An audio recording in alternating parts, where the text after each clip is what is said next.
Bonjour à tous, je suis très heureux de vous accueillir aujourd'hui. Soyez les bienvenus. J'ai le grand plaisir aujourd'hui de me retrouver face à un homme qui est l'une des figures au Canada de la vente conseil en B2B. Claude McDonald, bonjour. Bonjour. Claude, pour faire clair et pour faire court, merci de nous accorder d'abord cette entrevue et de nous livrer quelques conseils. Claude, vous avez 48 ans, vous êtes expert en vente depuis 20 ans, vous êtes à la tête d'une entreprise qui compte 6 collaborateurs et votre compagnie affiche outrageusement 25% de taux de progression depuis 3 ans. Aujourd'hui, vous acceptez de nous livrer 7 astuces, 7 stratégies, 7 conseils pour augmenter son taux de succès en vente. La première question avec vous aujourd'hui, 7 minutes, 7 conseils, c'est parti avec vous. Utiliser un processus de vente performant. Bien, ça veut dire essentiellement que la plupart du temps, on peut mettre en parallèle deux processus de vente. Un qui s'appelle la vente transactionnelle, l'autre qui s'appelle la vente conseil. Le processus de vente transactionnelle cherche à fermer une vente. Donc, on contacte des clients, on leur présente ce qu'on a à offrir et on cherche à fermer. Et le plus gros effort est mis sur la fermeture de la vente. Alors que la vente conseil a 4 étapes. Donc, on contacte des clients, on cherche à comprendre leurs enjeux d'affaires en premier. Ensuite, on peut leur présenter une solution et puis on peut fermer.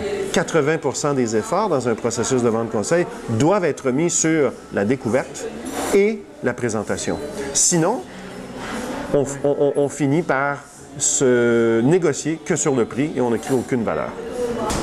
Oui, Claude, et je peux rappeler aussi à celles et ceux qui nous écoutent qu'en préparant cette entrevue, Claude me disait, écoute Franck, si on respecte ce processus, tu arriveras à avoir un taux de fermeture de vente de l'ordre de 80%. Si vous respectez ce processus, vous obtiendrez un taux de fermeture de 80% contre 40% en général de taux de fermeture lorsqu'on agit en dehors de ces sentiers battus de ce processus. Donc en clair, vous avez le choix.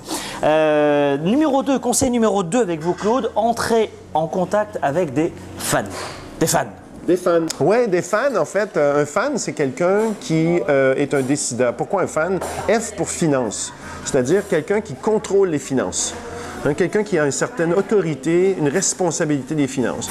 A pour autorité, donc ils ont l'autorité de s'engager au nom de leur organisation, au nom de leur compagnie. Il y a trop de gens dans une organisation qui ont le pouvoir de dire, avec tout le respect que je leur dois, mais il y a plus de gens dans une organisation qui ont le droit de dire non, et très peu qui ont le droit de dire oui. Et malheureusement, il y a des gens en vente qui mettent énormément d'efforts à développer des relations avec des gens qui n'ont aucun pouvoir de dire oui. Et le N, c'est nécessité de changement. Donc, est-ce que cette personne a une nécessité ou a identifié une nécessité de changer quelque chose à laquelle ma solution peut répondre? Donc, fan. Voilà, finance, autorité, nécessité de changement. Oh, intéressant. Merci Claude. Conseil numéro 3, c'est mieux comprendre le marché dans lequel vous prospectez, Claude. Oui, tout à fait.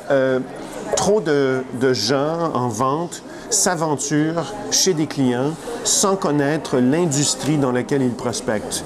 Pourtant, c'est un élément fondamental pour être en mesure de créer de la valeur pour le client.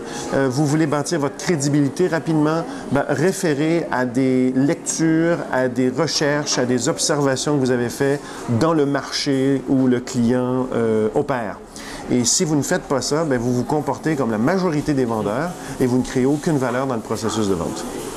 Donc, comprendre le marché qu'on prospecte, ça peut sembler, comme on dit en anglais, trivial, ça peut sembler évident, mais très peu de gens en vente le font et c'est un effort marginal. Donc, lire le journal des affaires de temps à autre comme vendeur, ça fait pas de mal. Conseil numéro 4, utilisez, et ça c'est très important, utilisez un vocabulaire d'affaires performant. Ça paraît simple, mais pourtant il faut le faire. Oui, absolument. On a observé avec le temps qu'il y a des mots, des expressions qui sont surutilisés, mal utilisés par les gens, les professionnels de la vente et qui pourraient être transformés pour être beaucoup plus performantes. Par exemple, je vous donne un exemple, l'expression « j'aimerais ». Alors, quand on s'exprime avec « j'aimerais, monsieur le client, attirer votre attention ».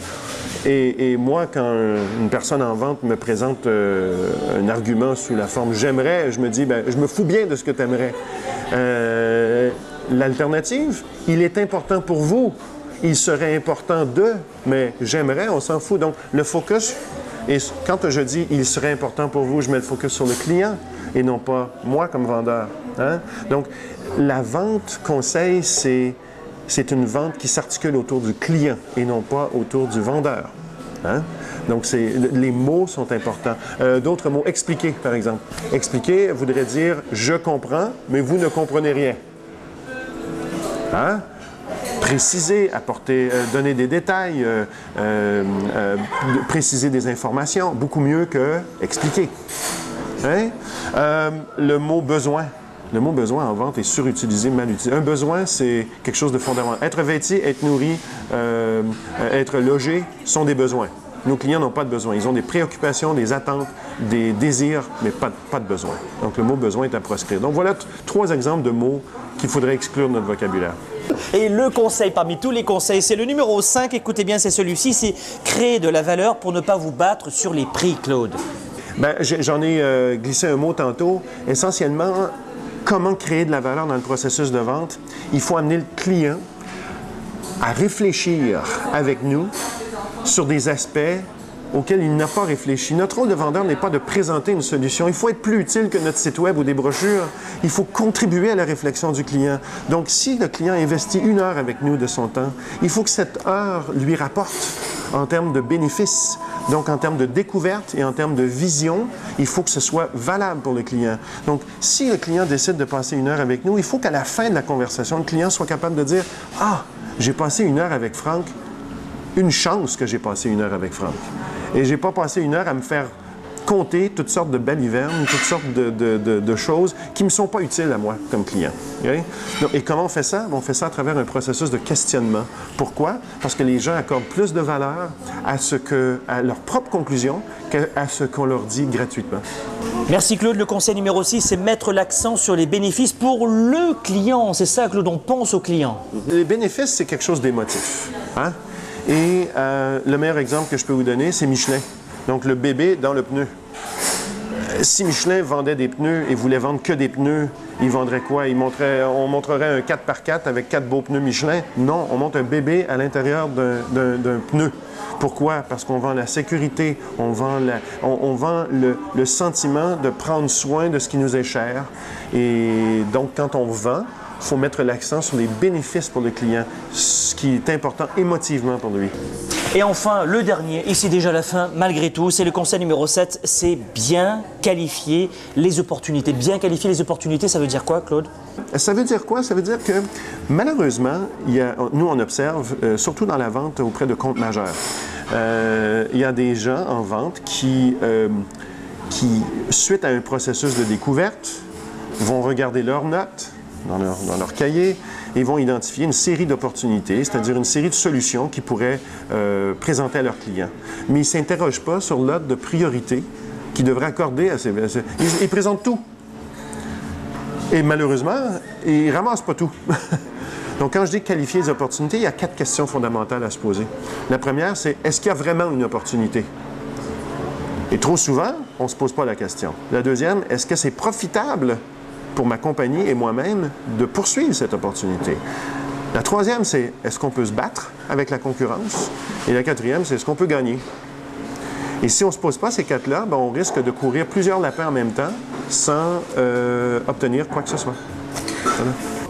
Et c'est tenu pour dit, j'espère que vous aurez bien noté surtout les 80% de taux de fermeture avec votre processus, Claude. Merci encore 1000 fois et très bonne vente. Merci beaucoup, Franck, ça a été un plaisir.